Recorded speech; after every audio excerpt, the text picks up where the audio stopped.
Welcome back नाज़रीन। Break से पहले शौकत यूसुफजई और गवर्नर खैबर पुख्तूनख्वा फैसल करीम कुंडी की तफसीली गुफ्तगू आपने सुनी। इस वक्त वज़ीर आज़म की कोऑर्डिनेटर और नून लीग के रहनुमा इख्तियार वली हमारे साथ मौजूद है। इख्तियार वली साहब, आपसे पहले गवर्नर साहब से बड़ी तफसीली गुफ्तगू हुई।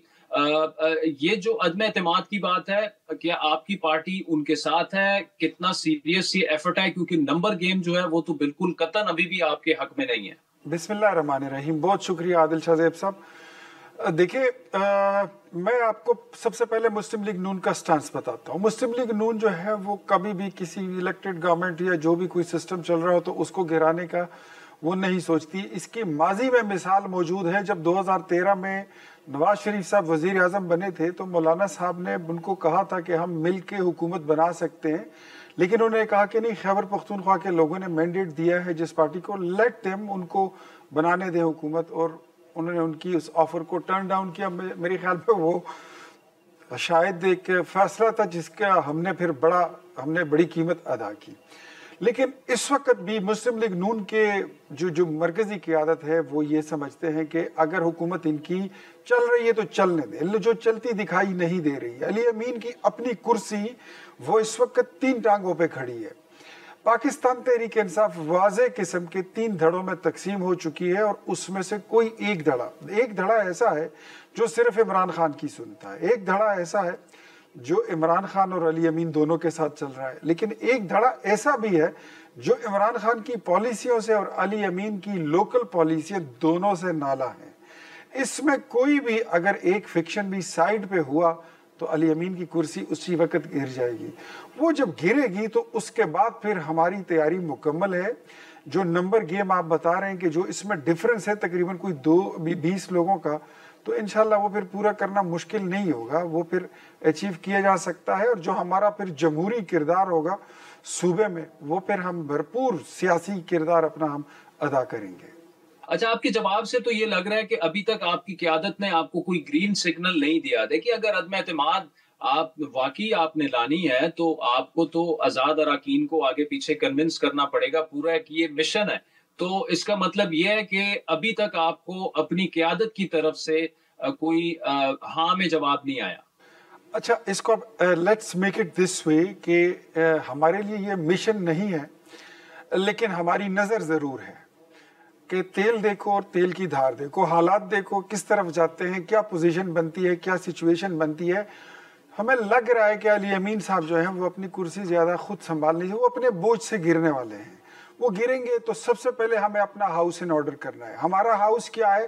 That is Muslim League Noon, Pakistan Peoples Party, JUI, ANP and others. इन सब के साथ राब्ता है, बिल्कुल है। अपोजिशन जमाते हैं, एक जैसे सोच रखने वाले लोग हैं, सूबे की तरक्की चाहते हैं, सूबे में वो तरक्की का अमल जो 12 साल से रुका हुआ है उसको रवा दवा देखना चाहते हैं।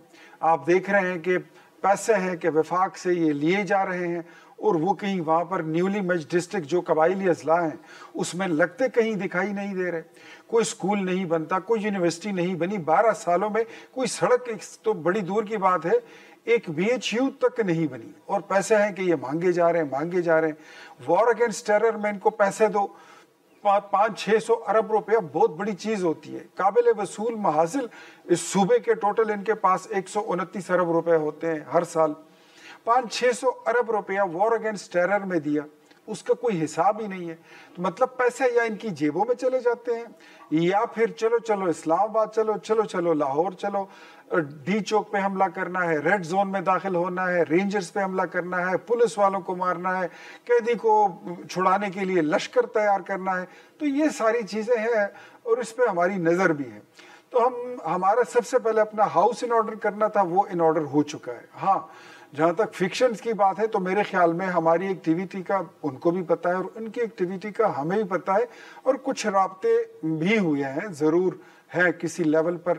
तो कभी भी किसी भी वक्त कोई भी सरप्राइज जो है वो आ सकता है। हम फिर कहते हैं कि अली अमीन को या पाकिस्तान तहरीक इंसाफ की हुकूमत को आखिरी वक्त तक मौका देंगे कि वो अपने मामला ठीक कर ले, गवर्नेंस ठीक कर ले, अपने जो फाइनेंशियल इन पे लग रहे हैं एलिगेशंस वो ठीक करें। एक एक जिले से, कोहिस्तान जैसे जिले से 200 अरब रुपए निकाले जाते हैं जाली चेकों से, उसका कोई मतलब कोई तुक नहीं बनती है। अबव ऑल उस पर सितम ज़रीफी देखें कि speaker of provincial assembly honourable speaker साहब कहते हैं कि उसमें 20 अरब रुपए हमने रिकवर कर लिए। मैं कहा माँ सदके 200 अरब की डकैती में आपने 20 अरब रिकवर किए तो बाकी कौन लाएगा।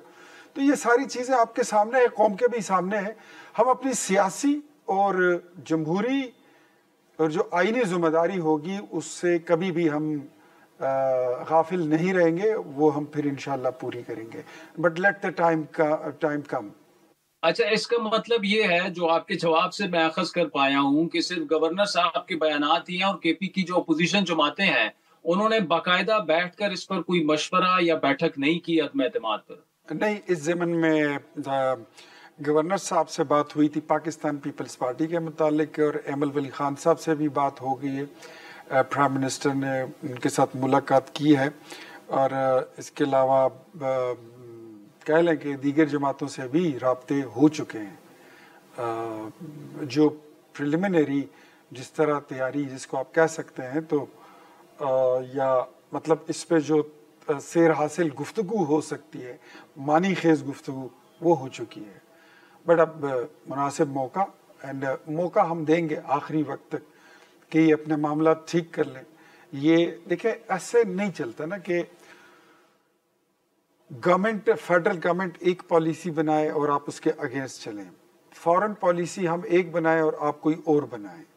IMF के साथ हमारी पॉलिसी कोई और हो और खैबर पख्तूनख्वा जो है वो अपनी अलग कोई पॉलिसी बना के बैठे। हम कहें कि फलां मुल्क के साथ बात करेंगे, ये कहते हैं हमने उनके साथ डायरेक्ट बात करनी है, फेडरल जो बात करेगा मरकज़ तो हम तस्लीम नहीं करते। तो दीज थिंग्स ये कोलिजन में जाती हैं। दूसरा, वॉर अगेंस्ट टेरर में मैं समझता हूँ कि जो पॉलिसी फेडरल गवर्नमेंट की है वो प्रोविंशियल गवर्नमेंट उसको अडॉप्ट नहीं कर रही है, उसमें फैसिलिटेशन नहीं कर रही है। व्हेन इट कम्स टू अगर मैं उस पे आ जाऊँ गवर्नेंस पे, तो पेस्को तकरीबन एक जो इदारा है, डिस्को कंपनी है जो बिजली सप्लाई करती है लोगों को, 140 अरब रुपया सालाना उसका कुंडे में, स्टीलिंग में, थेफ्ट्स में वो चली जाती है, रिकवरीज नहीं होती हैं। तो फेडरल कहता है कि आप पुलिस की सपोर्ट दें ताकि हम उसको रिकवर करें उन पैसों को, और ये कुंडा माफिया जो है इससे जान छुड़ाया जाए, ये जो खुफिया स्टीलिंग होती है इसको रोका जा सके। बट जो प्रोविंशियल गवर्नमेंट है वो कहती है नहीं, सिर्फ बिजली दें और इन चीज़ों को छोड़ दें। तो इस तरह नहीं हो सकता। जो पॉलिसी होती है ये मुल्क होता है। बेशक 18वीं आईनी तरमीम के बाद जो सूबाई खुद मुख्तियारी है वो अलग एक चीज़ है, एक नेमत है, लेकिन उसकी आड़ में ऐसा नहीं हो सकता है कि मुल्क किसी और तरफ जा रहा और सूबा बोले कि मैंने तो शुमाल की तरफ जाना ही नहीं, मैं तो जुनूब की तरफ जाऊंगा या मैंने मगरिब की तरफ जाना है। दैट इज़ इम्पॉसिबल, वो हो नहीं सकता। तो ये सारी चीज़ें जो हैं, ये बैड गवर्नेंस और जिसको कहते हैं लेक ऑफ कोऑर्डिनेशन या कहें कि ये तजादात को रोज बरोज ये जन्म देता जा रहा है। अच्छा, समर हारून बिलोर की मुस्लिम लीग नून में शमूलियत के हवाले से खबरें चल रही हैं। एक तो क्या वो वाकई शामिल हो रही हैं, उन्हें कोई ओहदा दिया जाएगा, और कैसे देख रहे हैं आप इस मूव को? अगर वाकई उन्होंने शमूलियत की है तो ये नून लीग के लिए एक बड़ा सिग्निफिकेंट गेन है केपी में। जहाँ तक मुझे इल्म है तो मियाँ नवाज शरीफ साहब ने, उनकी मुलाकात तो हो गई है समर हारून बिलोर की वज़ीर आज़म साहब से, और उन्होंने मुस्लिम लीग नून ज्वाइन करने का ऐलान भी किया है, वो ज्वाइन कर रही हैं। और बिलोर ख़ानदान के साथ मियाँ नवाज शरीफ साहब के बहुत देरीना ताल्लुकात हैं और बड़ी मोहब्बत का रिश्ता है, बहुत प्यार का रिश्ता है। आज से नहीं, ये तकरीबन गुज़श्ता 3 दहाइयों से ये ताल्लुक़ कायम दायम है। और बिलोर साहब ने हमेशा नवाज शरीफ साहब से अपनी मोहब्बत का इजहार किया है, बिलोर ख़ानदान ने किया है। हम समझते हैं कि बिलोर ख़ानदान की जो पाकिस्तान की डेमोक्रेसी है, खैबर पख्तूनख्वा की जो जमहूरियत है, वहाँ की तरक्की है, इसमें उनका बहुत बहुत बड़ी लंबी हिस्ट्री है उनकी कुर्बानियों की, इवन उनका खून शामिल है। तो उनकी शमूलियत जो है ये खुशाइंद है। हम तमाम मुस्लिम लीगी हल्के उसको सराहते हैं और उसको इज़्ज़त और कदर की निगाह से देखते हैं। और मियाँ नवाज शरीफ साहब ने मेरे ख्याल में जहाँ तक मेरी नॉलेज है वो उनको नेशनल असम्बली की सीट पे वो लाना भी चाहते हैं, उन्होंने रिकमेंडेशन भी की है। तो मेरे ख्याल में ये भी काबिल सताइश है। समर हारून जो है तो वो she will be a good addition, a beautiful addition in Muslim League Noon. हम उनको वेलकम करते हैं। इख्तियार वली साहब, thank you so much for joining us. नाज़रीन, वक्त पे चाहता है एक ब्रेक का, जिसके बाद अफगानिस्तान और ईरान में पाकिस्तान के साबिक सफीर आसिफ दुरानी साहब हमें ज्वाइन करें।